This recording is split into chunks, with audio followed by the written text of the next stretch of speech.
ఇక్కడ ఒక ఫోటో చూస్తున్నారు కదా, ఈయన తీన్మార్ మల్లన్న, ఈయన కేటీఆర్, ఈయన హరీష్ రావు. కేటీఆర్ హరీష్లతో తీన్మార్ మల్లన్న భేటీ, బీసీ బిల్లుపై చర్చ. కాంగ్రెస్ పార్టీ నుంచి సస్పెన్షన్ గురైన తీన్మార్ మల్లన్న బీఆర్ఎస్ పార్టీ ముఖ్య నేతలు హరీష్, కేటీఆర్తో సమావేశమయ్యారు. బీసీ బిల్లు అంశంపై చర్చించినట్లుగా తెలుస్తోంది. బీసీ బిల్లుపై పోరాటం చేయాలని, బీసీలకు న్యాయం జరిగే విధంగా కొట్లాడాలని మల్లన్న కోరినట్లుగా తెలుస్తుంది. బీసీ కులగణన తప్పుల తడకాని ఆరోపించడమే కాకుండా ఆ నివేదికను చించివేయడంతో మల్లన్నను కాంగ్రెస్ పార్టీ సస్పెండ్ చేసింది. ఆ తర్వాత రేవంత్ రెడ్డిపై తీవ్ర విమర్శలు చేశారు. ఈ క్రమంలో ఆయన కేటీఆర్ హరీష్లతో చర్చలు జరపడం చాలా ఆసక్తికరంగా మారింది. తీన్మార్ మల్లన్న అనేటోడు ఒకప్పుడు బీఆర్ఎస్ పార్టీ అంటేనే ఇట్లా ఒంటి కాలు మీద విరుచుకుపడే వ్యక్తి. ఈరోజు పోయి వాళ్ళని కలిసిండ అంటే చాలామంది కొంచెం ఆలోచిస్తారు. ఎందుకంటే రాజకీయాలలో శాశ్వత శత్రువు, శాశ్వత మిత్రుడు ఎవరు ఉండరు అన్నట్టుగో దానికి నిదర్శనమే ఇది. చూడు,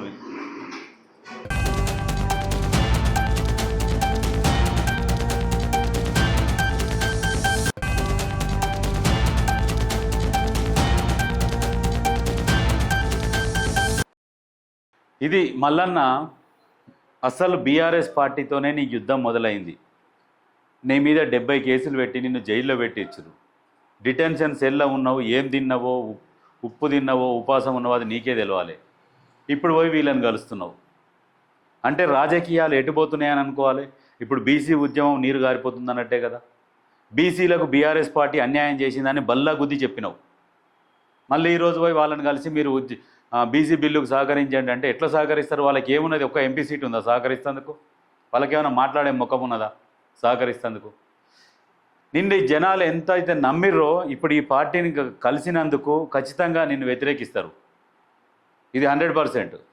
ఎందుకంటే ఆ రోజు నుంచి మొన్నటి ఎలక్షన్ల వరకు కూడా బీఆర్ఎస్ మీదనే ఫైట్ చేసినావు. బీఆర్ఎస్ మీద ఫైట్ చేసి ఒకటేసారి వాళ్ళ దగ్గరకు పోయినావు. వాళ్ళే బీసీలకు అన్యాయం చేసిరని చెప్పినావు. వాళ్ళు సరే, వాళ్ళు 10 ఏళ్ళు పరిపాలించినా బీసీలకు ఉన్న రిజర్వేషన్ కూడా తగ్గించారు. ఆ విషయం కూడా నువ్వే గుర్తు చేసి మళ్ళీ ఈరోజు వాళ్ళ దగ్గరికి పోయి మీరు బీసీ బిల్లుకు సహకరించాలంటే వాళ్ళు సహకరిస్తారా? ఒకసారి ఆలోచించుకోండి.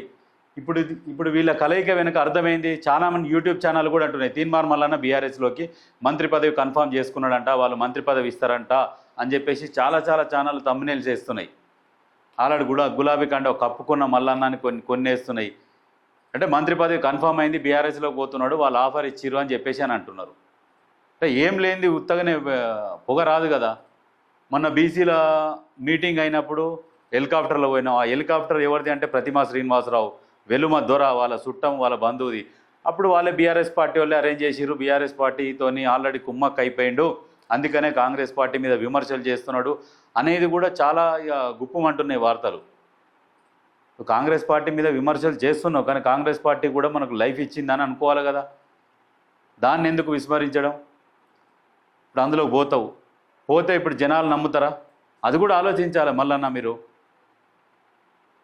ఎందుకంటే జనాలు ఏమని ఆలోచించారు? బీఆర్ఎస్ పార్టీ గద్దె దిగాల, దానికోసం పోరాడుతుందని చెప్పేసి నీకు చాలామంది ప్రజలు సహకరించారు. ఇలా బీసీ ఉద్యమాన్ని తాకట్టు పెట్టినట్టే కదా. ఇప్పుడు వాళ్ళ దగ్గరికి పోతే ఇప్పుడు జనాలు ఎట్లా నమ్ముతారు మిమ్మల్ని?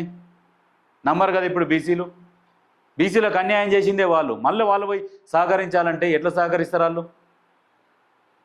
ఒకసారి ఆలోచించుకోవాలి.